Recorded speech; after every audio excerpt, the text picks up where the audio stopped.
Here's my Blackstone 36-inch griddle that I bought. I love this thing. It's got 60,000 BTUs of heat. That's plenty of power to grill whatever you want. It's got 4 independent heat zones that are each controlled by their own gas knob. This way you can cook different things at once to different temperatures. Starting this thing up is so simple. You just turn your gas on, turn your knobs to high, and then it's got a nice igniter button.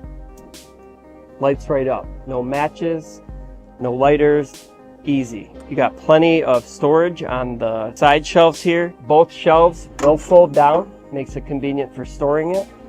It's got nice caster wheels on the bottom. It makes it easy to move this thing around, and they will lock in place when you're all set. Got a nice paper towel holder on the side. And there's plenty of cooking space on this griddle. We've cooked pancakes, plenty of room for pancakes. We've cooked steak. There's a really nice char on that steak. As you can see right here, we're cooking up some shish kebabs. These look like they're gonna be delicious. And when you're done cooking, everything just scoops right on up. It's actually quite satisfying how easy it is to scoop it. And then my favorite part of this, when you're done, cleanup is so easy. You just scrape everything into the grease liner in the back.